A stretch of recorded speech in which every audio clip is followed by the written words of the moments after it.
Okay, here's my really janky setup because I'm just using my phone. But basically, sorry, I was taking notes for you guys earlier. Let me see if I can balance this on something. Okay, you're going to set up a problem like 42 divided by 7.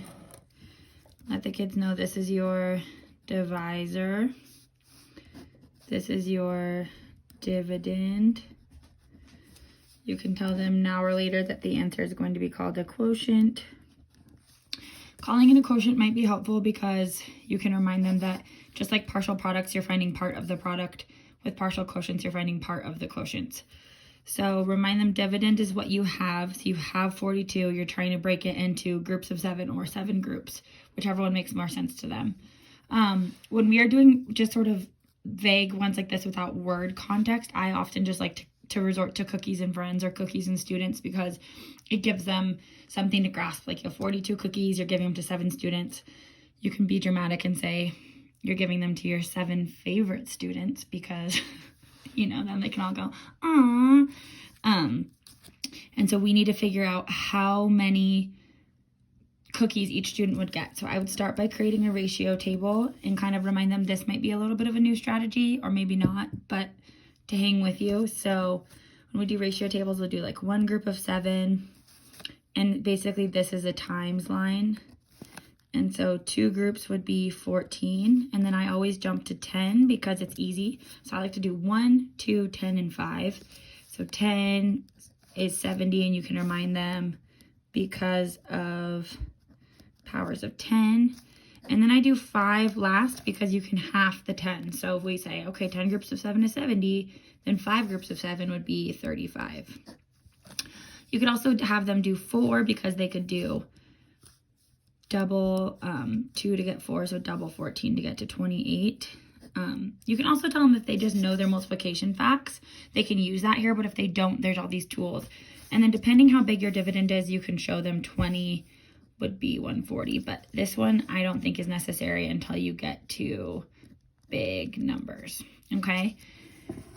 And then we can talk about like the circle strategy and let them know that we're really trying to like break away from a strategy like this. However, we can use it sort of simultaneously to see why partial quotients works.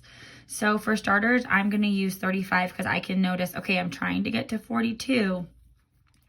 And 35 is pretty close. So I would say, okay, if I gave each of those groups 5, so 5 to, or I guess I could say each of those kids 5 cookies. 5 to each of those kids, well, it's only 5 cookies, but if I'm giving it to 7 kids, 5, 10, 15, 20, 25, 30, 35, I've gotten rid of 35 cookies even though I'm only giving 5 per kid. So I'm taking 35 away from my total cookies because I've divvied out 35 of those already. Again, this represents how many I'm giving to each kid.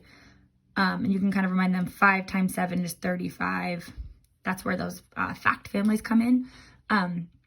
Tomorrow on the slides before you start partial quotients, there is a little slide about fact families and about how if we know, you know, that 7 times 5 is 35, we know 35 divided by 5 is 7, all of that. So that should be helpful.